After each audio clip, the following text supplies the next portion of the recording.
Hello friends, आप मेरे साथ जुड़े हैं हमारे YouTube channel front line accounting पर, जहां हम कर रहे हैं 11 12 की अकाउंटेंसी। हमारा जो टॉपिक इस बार का वो है कैश फ्लो स्टेटमेंट का। और कैश फ्लो स्टेटमेंट में हम ऑपरेटिंग एक्टिविटी सीख चुके थे। अब हमारा सेकंड टॉपिक जो है वो किस चीज के लिए? इन्वेस्टिंग एक्टिविटी के लिए। अब इन्वेस्टिंग एक्टिविटी क्या होती है, कौन कौन सी बातें इन्वेस्टिंग एक्टिविटी में आती हैं, इसे जानने से पहले इसका फॉर्मेट देख लेते हैं। जैसे आपने ऑपरेटिंग एक्टिविटी का फॉर्मेट देखा, इसी तरह से इन्वेस्टिंग एक्टिविटी में सबसे पहले हम लिखते हैं पर्टिकुलर, फिर लिखते हैं डिटेल और फिर लिखते हैं अमाउंट्स। केवल यहां पर बस दो बातें आती हैं जी, दो बातें। ऐड ऐड बात सेल ऑफ फिक्स एसेट्स, यानी जितनी भी फिक्स एसेट्स के अंदर सेल होगी वो आप ऐड वाले कॉलम में लेते हैं। लेस माता परचेज ऑफ फिक्स एसेट्स, जितनी भी फिक्स एसेट्स के अंदर परचेज होंगी, परचेज कब होगी और सेल कब होगी, तो आपको 2 साल के डाटा दिए होंगे। आप दोनों सालों के डाटा में कंपेयर करेंगे और कंपेयर करने के बाद देखेंगे अगर आपके डाटा के अंदर इंक्रीजिंग हो रही होगी तो उस नाम को आप किस में लिखेंगे? परचेज में। जैसे सपोज कीजिए आपके पास प्रीवियस ईयर में 2 साल पहले 2022 के अंदर आपके पास मशीन की कीमत 1 लाख रुपए की थी और आपके पास 2021 के अंदर मशीन की कीमत कितने की थी? 50,000 रुपए की। तो आप देखेंगे लास्ट ईयर के मुकाबले इस ईयर मुझे क्या हो रहा है? इंक्रीज। अगर इंक्रीज हो रहा तो आप यहाँ मशीन का नाम लिखेंगे और दोनों का डिफरेंस यहाँ लिख देंगे। लेकिन सपोज कीजिए आपके पास लास्ट ईयर थे 2,50,000 रुपए की मशीन और अब आपके करंट ईयर में 1 लाख की मशीन है, तो इस तरह से आपकी मशीन में क्या हो जाती है? डिक्रीज।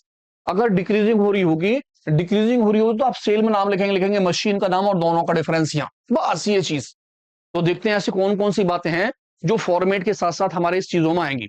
अब फिक्स एसेट्स में कौन कौन सी चीजें हैं, किस तरह से हम फिक्स एसेट्स की चीजों को लेंगे, इससे पहले एक बार फिर देख लीजिए।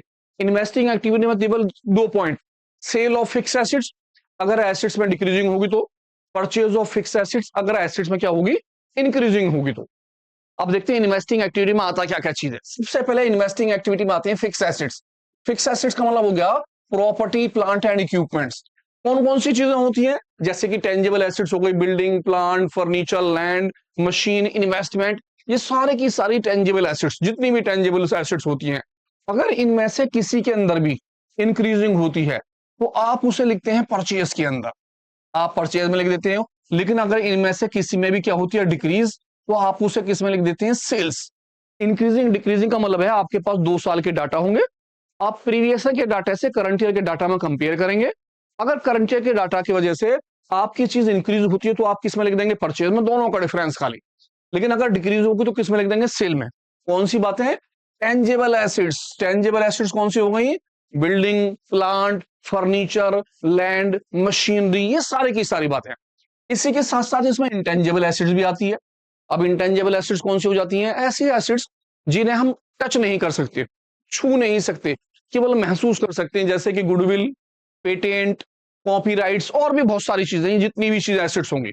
लेकिन आपको यहां ध्यान रखना पड़ेगा, अगर उन चीजों में इंक्रीजिंग हो रही होगी तो आप इसे किस में लिखेंगे? परचेज के अंदर। लेकिन अगर सपोज कीजिए उनके अंदर क्या हो रही होगी? डिक्रीजिंग, तो आप इसे छोड़ देंगे, इसके अंदर वो नहीं लिखी जाएंगी। क्यों नहीं लिखी जाएंगी? क्योंकि याद कीजिए इंटेंजिबल एसेट्स की डिक्रीजिंग ऑपरेटिंग एक्टिविटी में आती थी नॉन कैश आइटम यानी एक्सपेंसेस के अंदर। यानी कि डिक्रीजिंग जो है वहां एक्सपेंसेस में जाएगी ऑपरेटिंग में। लेकिन अगर इंक्रीजिंग हो जाएगी तो आप उसे परचेज के अंदर लिख देंगे। भाई तीसरी चीज डिविडेंड, थर्ड पॉइंट जो है डिविडेंड रिसीव या इंटरेस्ट रिसीव। डिविडेंड रिसीव दे रखा हो या इंटरेस्ट रिसीव दे रखा हो, ये चीज आप किसके अंदर लिखेंगे? सेल्स के अंदर। ध्यान रहे, डिविडेंड रिसीव या इंटरेस्ट रिसीव सेल के अंदर आएगा। कभी कभी क्या कहता है वो परसेंटेज दे देता है इन्वेस्टमेंट के ऊपर। अगर उसने आपको इन्वेस्टमेंट के ऊपर परसेंटेज दे रखी होगी तो आप इन्वेस्टमेंट की प्रीवियस के अमाउंट ले लीजिए, परसेंटेज अपॉन 100 कीजिए, ये चीज आपका इंटरेस्ट कहलाएगा और इस पैसे को आप किस में लिख देंगे? सेल। कहने का नॉर्मल तरीका ये हुआ कि केवल 3 पॉइंट ध्यान रखने। सबसे पहला पॉइंट प्रॉपर्टी, प्लांट और इक्विपमेंट्स में यानी कि फिक्स एसेट्स में अगर इंक्रीजिंग हो रही होगी तो परचेज में और डिक्रीजिंग हो रही होगी तो sale. Then second point intangible assets. Intangible assets के अंदर अगर इंक्रीजिंग होगी तो परचेज में लिखेंगे और डिक्रीजिंग होगी तो हम उसे छोड़ देंगे। क्यों छोड़ देंगे? क्योंकि वो ऑपरेटिंग एक्टिविटी में आती है। देन थर्ड पॉइंट, हमारा जो तीसरा पॉइंट होगा वो होगा डिविडेंड वगैरह के लिए या इंटरेस्ट के लिए। किसी भी तरह का आप डिविडेंड रिसीव करते हैं या इंटरेस्ट रिसीव करते हैं तो उस अमाउंट को आप किसके अंदर लिख देंगे? सेल्स के अंदर लिख देंगे। तो स्टार्ट करते हैं एक छोटा सा क्वेश्चन, उम्मीद है आपको उससे समझ में आएगा, क्योंकि ये बात तो आपके केवल नोट करने के लिए है। आप कॉपी पेंसिल लीजिए, फॉर्मेट पीछे से नोट कीजिए, साथ में इन सारी बातों को ध्यान से नोट लिख दीजिए और देखिए नेक्स्ट क्वेश्चन किस तरह से करेंगे। हमारा जो क्वेश्चन होगा वो इस तरह से होगा, क्या कहेगा, from the following information prepare कीजिए कौन सी इन्वेस्टिंग एक्टिविटी, और आपको देगा पर्टिकुलर नोट नंबर 31 मार्च 2023 और 31 मार्च 2022। ध्यान रहे आपका ये वाला डाटा किसका हो गया, प्रीवियस ईयर का, और ये वाला डाटा आपका किस चीज का हो जाएगा, करंट ईयर का। एक साल पहले वाला डाटा प्रीवियस ईयर जैसे ऑपरेटिंग एक्टिविटी में करा था हमने, और ये वाला डाटा हमारा किसका हो गया, करंट ईयर का। उसने बोला आपको एसेट्स, नॉन करंट एसेट्स में नाम है आपके पास कौन सा, property plant and equipment, intangible assets. और आपके पास दो डाटा है, एक तो है टेंजिबल एसेट्स और एक है इंटेंजिबल एसेट्स। यहां पर इंटेंजिबल एसेट्स और टेंजिबल एसेट्स में नोट टू अकाउंट दे रखा है। जब क्वेश्चन के अंदर नंबर लिखा हो, किसके अंदर, नोट्स नंबर के अंदर, वो अमाउंट आप यहां से नहीं लेंगे, आपको नीचे वर्किंग नोट में आना पड़ेगा। आप वर्किंग नोट में देखेंगे यार, नंबर 1 जो है मेरा प्रॉपर्टी प्लांट एंड इक्विपमेंट, उसमें कौन कौन से डाटा है, आपके पास मशीन है और दूसरी चीज फर्नीचर है। तो आप यहां से अमाउंट नहीं लिखेंगे, आप यहां आ जाएंगे। सबसे पहले मशीन, आपके पास मशीन प्रीवियस में थी 2,50,000 की, मशीन हो गया 2 लाख रुपए की, तो इंक्रीजिंग हुई या डिक्रीजिंग, ध्यान कीजिए। अगर मशीन के अंदर इंक्रीजिंग होगी तो परचेज के अंदर, और डिक्रीजिंग होगी तो सेल्स के अंदर, ये ध्यान रखना है। देन आते हैं सेकंड, इसके बाद हमारे पास है फर्नीचर। इसी तरह फर्नीचर के अंदर पहले अमाउंट 1,50,000 की थी, अब अमाउंट 1,75,000 की है, तो इंक्रीजिंग हुई है डिक्रीजिंग, इंक्रीजिंग है तो जी हाँ परचेज के अंदर, और डिक्रीजिंग है तो किसमें, सेल के अंदर। देन सेकंड नंबर हमारा है इंटेंजिबल एसेट्स। इंटेंजिबल एसेट्स में हमारा नाम आ रहा है गुडविल। आपको ध्यान रखना पड़ेगा, पहले थी अमाउंट 1,20,000 की, अब अमाउंट 1,50,000 की। इंटेंजिबल एसेट्स, इंटेंजिबल एसेट्स में अगर इंक्रीजिंग होगी तो आप परचेज में लिखेंगे, और डिक्रीजिंग होगी तो छोड़ देंगे। तो ध्यान से देखिए कि इनके अंदर इंक्रीजिंग हो रही है या डिक्रीजिंग। तो इसके लिए मैं एक छोटा सा फॉर्मेट बनाता हूं। कौन सा वाला format, same as it is. मैंने लिखा इन्वेस्टिंग एक्टिविटी, पर्टिकुलर, डिटेल और अमाउंट।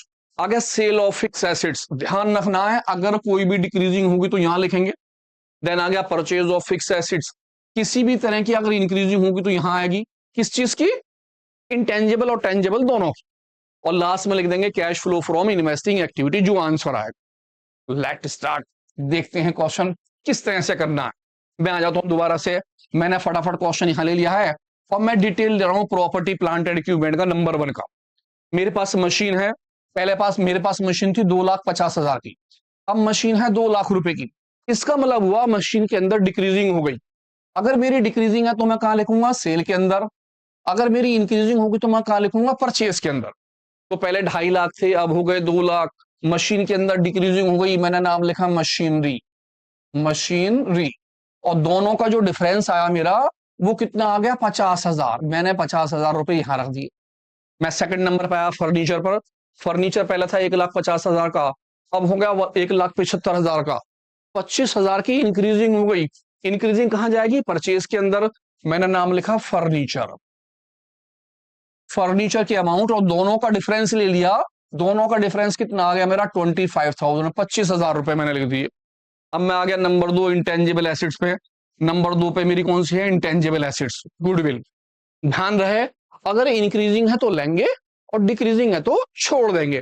पहले अमाउंट थी 1,20,000 की, अब अमाउंट हो गई 1,50,000 की, इंक्रीजिंग हो गई।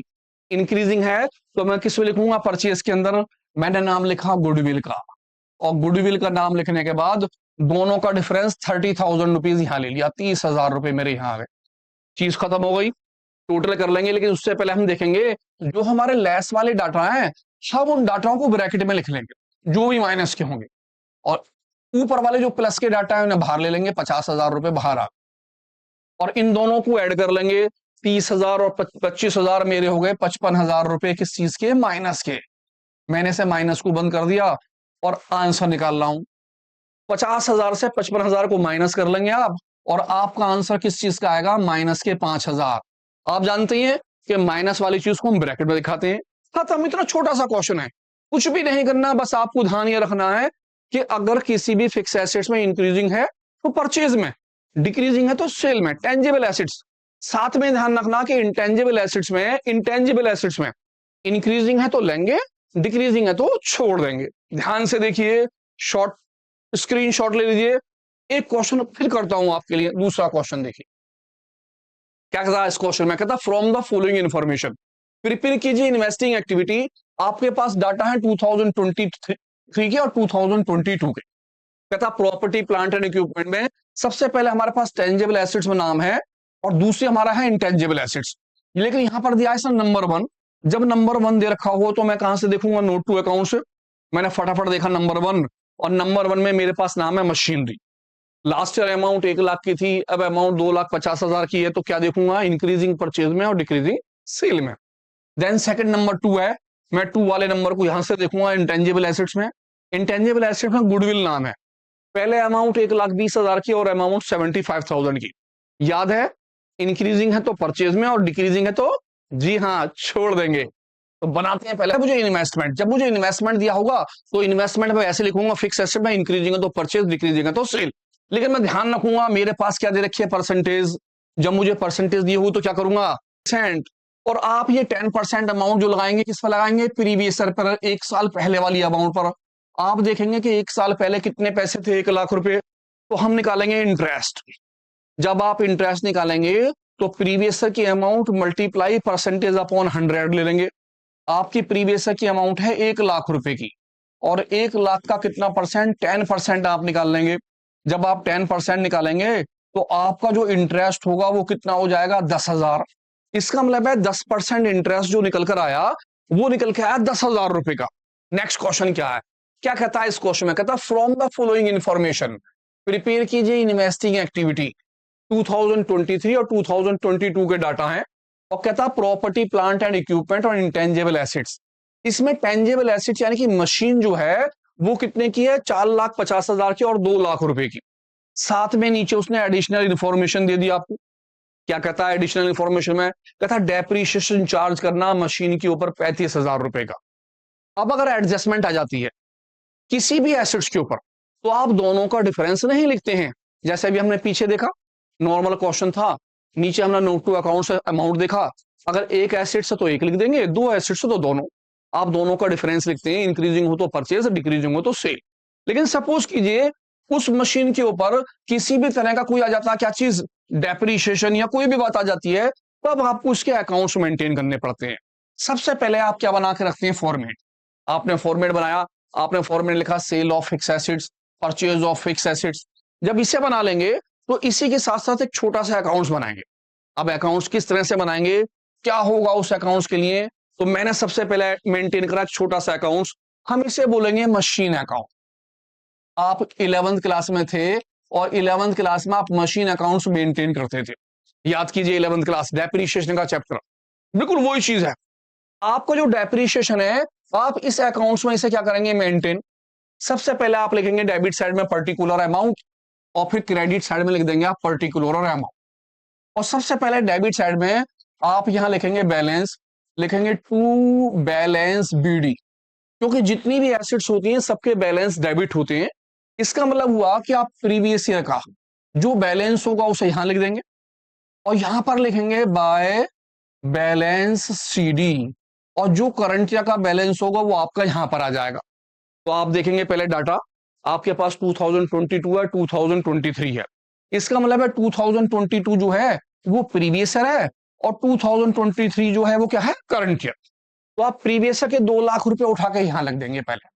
ऐसा कब करेंगे, अकाउंट्स जब आपको डेप्रीशिएशन या कोई अदर इंफॉर्मेशन दी होगी। आप करंट ईयर के 4,50,000 रुपए उठाकर यहां रख देंगे करंट ईयर के बैलेंस के अंदर। अब आप इसे पढ़ेंगे, उसने कहा डेप्रीशिएशन चार्ज करा मशीन पर 35,000। अब याद कीजिए 11th क्लास में जब आप डेप्रीशिएशन का चैप्टर करते थे तो 11th क्लास में मशीन अकाउंट में डेप्रीशिएशन कहां लिखते थे, डेबिट साइड में या क्रेडिट साइड में, जी क्रेडिट साइड में। तो इस डेप्रीशिएशन को हम क्रेडिट साइड में लिख देंगे बाय डेप्रीशिएशन, डेप्रीशिएशन। और कितनी अमाउंट थी डेप्रीशिएशन की, मेरे पास 35,000। आप 35,000 को उठाकर यहां रख देंगे और इस तरह से आप अपना बैलेंस कर देंगे बंद। जब आप बैलेंस बंद करेंगे तो दोनों में से किसी ना किसी साइड का टोटल कम आएगा। जिस साइड का टोटल कम होगा बैलेंस वहां निकल कर आएगा। तो मैंने देखा यहां पर मेरे 2 लाख रुपए हैं और वहां पर मेरे 4.5 लाख रुपए और 35,000 है। इसका मतलब उस वाली साइड का टोटल मेरा ज्यादा है। टोटल किसी का भी ज्यादा हो सकता है, जिसका टोटल ज्यादा हो आप उसका टोटल लगा लीजिए। जैसे मैं उस वाली साइड का टोटल लगा रहा हूं मेरा इसका टोटल हो गया 4,85,000। इसी टोटल को मैंने उठा के यहां रख दिया 4,85,000। अब इस टोटल में से ऊपर के 2 लाख रुपए कर दूंगा मैं माइनस, तो मेरा टोटल आया 2,85,000। आपका जो आंसर निकल के आएगा आप उसे लिखेंगे टू बैंक। जी, आप लिखेंगे किसके नाम से? बैंक के नाम से है। बैंक का मतलब हुआ कि ये वाले पैसे आपकी किस चीज के हैं? परचेज के। अगर आपका बैलेंस डेबिट साइड में निकल कर आएगा तो जो आंसर है वो आंसर आपका परचेज कहलाएगा।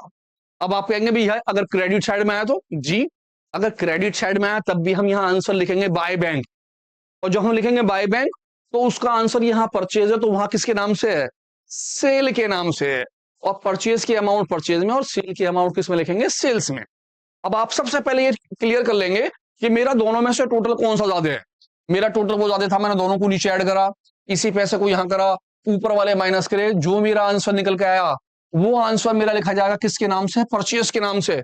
नाम लिखूंगा टू बैंक, ब्रैकेट में परचेज अपने लिए, क्योंकि ये अमाउंट परचेज में लिखी जाएगी मशीन के नाम से। अगर मेरा आंसर उस तरफ निकल कर आता तो मैं लिखता बाय बैंक और ब्रैकेट में लिख देता सेल्स, और वो पैसे सेल्स में आते। तो आते हैं फॉर्मेट के ऊपर। किस तरह से? मैं आ गया फॉर्मेट पे, मैंने परचेज में लिखा नाम मशीन, और मेरे मशीन की जो अमाउंट निकल के आई वो कितनी निकल के आई आपकी? 2,85,000। आप इस पैसे को यहां लिख देंगे 2,85,000 रुपीज। अब क्योंकि ऊपर तो कुछ है नहीं तो आपने डैश लगा के जीरो ले लिया। आपकी एक्टिविटी लेस वाली है, आपने ऐसे पैसों को किस में लिख दिया? माइनस में। जब हम माइनस में लिख देंगे तो यही 2,85,000 आपके बाहर आ जाएंगे। अब आप जीरो में से 285 माइनस कर लेंगे और आपका आंसर आ जाएगा आउटफ्लो 2,85,000। खत्म। अब इस क्वेश्चन में ध्यान क्या रखना है? आपको इस क्वेश्चन में ध्यान रखना है कि अगर आपके क्वेश्चन के साथ कोई एडिशनल इंफॉर्मेशन आ जाती है, अब आपको ये देखना कि एडिशनल इंफॉर्मेशन है किस पर। कभी कभी यहां पर टेंजिबल एसेट्स दो भी हो सकती हैं, एक से ज्यादा। तो मेरी इंफॉर्मेशन जिसमें होगी मैं उसका तो अकाउंट्स बनाऊंगा, जिसके अंदर मेरी इंफॉर्मेशन नहीं हो गई मैं उसको माइनस करके लिखूंगा। इंक्रीजिंग है तो परचेज और डिक्रीजिंग है तो सेल। इसके लिए आप देखते हैं इस वाले क्वेश्चन में क्या कहता है। कहता है from the following information prepare कीजिए इन्वेस्टिंग एक्टिविटी। हमें दी है मशीन, उसने कहा मशीनरी जो है वो है 1,40,000 की और 2 लाख रुपए की, और साथ में दिए क्या चीज? Additional information. अब एडिशनल इंफॉर्मेशन दिए तो अकाउंट्स बनाना जरूरी है, जैसे कि आपने पीछे वाले क्वेश्चन में देखा। लेकिन यहां देखते हैं कि इस वाली बात में पीछे वाले से अलग क्या है। क्या कहता है वो? कहता है ए पीस ऑफ मशीन जिसकी कॉस्ट जो है 1,45,000 की है, डेप्रीशिएशन चार्ज करा 70,000 रुपए का, और सोल्ड कितने में करा? 35 में। तो देखते हैं इसके लिए क्या अकाउंट्स बनता है। लौट के आते हैं, सबसे पहले बनाते हैं अकाउंट्स। कहते हैं सेल ऑफ फिक्स एसेट्स और परचेज ऑफ फिक्स एसेट्स। ये तो हो गया फॉर्मेट। फॉर्मेट के बाद हम बनाना क्या चीज? अकाउंट्स। मैंने अकाउंट्स बनाया और अकाउंट्स में सबसे पहले यहां नाम लिख दिया मशीन का। आप मशीनरी का नाम लिख देंगे, और यहां आपकी साइड किस चीज की हो जाएगी? डेबिट की, और दूसरी वाली साइड जो आपकी हो जाएगी किस चीज की हो जाएगी? क्रेडिट। सबसे पहले आप अपने अकाउंट्स में लिखेंगे बैलेंस, लिखेंगे टू बैलेंस बीडी। बीडी का मतलब है प्रीवियस ईयर का डाटा यहां लिखना है। इधर आ जाएंगे क्रेडिट साइड में और आप लिखेंगे बाय बैलेंस सीडी, यानी कि करंट ईयर का डाटा आप यहां लिखेंगे। तो देखते हैं अकाउंट्स के अंदर हमारा जो मशीन है उसका प्रीवियस ईयर का डाटा है 2 लाख रुपए का, क्योंकि प्रीवियस ईयर की ये अमाउंट है, करंट ईयर की अमाउंट ये है ईयर के हिसाब से। तो प्रीवियस ईयर में है 2 लाख रुपए, मैंने प्रीवियस ईयर में लिख दिए 2 लाख रुपए। इसी तरह मैंने देखा करंट ईयर में 4,50,000 है, तो मैंने करंट ईयर के अंदर लिख दिए 4,50,000 रुपए। अब मैंने पढ़ना स्टार्ट करा। इसने बोला ए पीस ऑफ मशीन, इसकी कॉस्ट कितने की है? 1,45 की। Depreciation sale. अब इसने डेप्रीशिएशन के साथ और बातें भी दे दी, जैसा सेल दे दिया। इन बातों को जब ऐसी बातें दे तो आपको छोटा सा यहां 3 बातें लिखनी है। सबसे पहले आपको लिखना है कॉस्ट, जो मशीन आप सोल्ड कर रहे हैं उसकी कॉस्ट कितनी है। कॉस्ट के साथ साथ ही आप यहां लिखेंगे डेप्रीशिएशन, वो इसमें से कर देंगे माइनस। जो निकल कर आएगा वो कहलाएगी आपकी बुक वैल्यू, इसमें से आप माइनस कर देंगे सेल्स के पैसे, और जो आपका आंसर निकलेगा वो कहलाएगा प्रॉफिट या लॉस। अब ध्यान कीजिए ये वाली बात आपने कहां करी?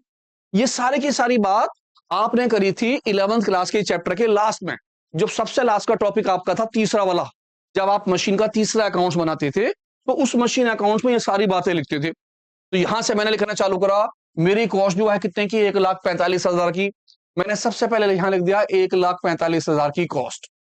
देन इसके बाद मैंने देखा मेरे पास क्या है, डेप्रीशिएशन, और वो कितने का, 70,000 का। मैंने डेप्रीशिएशन को डेप्रीशिएशन के सामने लिख दिया 70,000 रुपए। आगे उसने कहा सेल करी 35 की, सेल के पैसे को सेल्स के साथ लिख दिया 35,000। और मैं जब तीनों बातें भर जाएंगी तो आराम से इसे क्या करूंगा, माइनस। मैं देखूंगा मेरी अमाउंट है 1,45,000 की, इसमें से 70,000 क्या करने हैं, माइनस। मेरी अमाउंट बैठ गई 0,005 और 75 की। इसमें से सेल्स कर देंगे माइनस, 75 से 35,000 गए, 40,000 रुपए बचे। अब आपको ये बताना है कि 40,000 प्रॉफिट के बचे या लॉस के। ध्यान से देखिए, 1,45,000 की मशीन थी, 70,000 का उस पर लग गया डेप्रीशिएशन, कीमत रह गई 75,000। 75,000 की चीज को आपने 35,000 का बेचा, तो 40,000 का आपका क्या हो गया, लॉस। जी हां। अब इनमें से एक तो डेप्रीशिएशन के पैसे, एक सेल के पैसे, और एक लॉस के पैसे, ये सारे की सारी अमाउंटें आपकी इस साइड लिखी जाएंगी। किस तरह से लिखेंगे, सबसे पहले हम लिखेंगे डेप्रीशिएशन। मैं आ गया, मैंने यहां लिखा बाय डेप्रीशिएशन। कोई भी क्वेश्चन होगा, अगर डेप्रीशिएशन दिया होगा तो हमेशा आप क्रेडिट में लिख देंगे 70,000।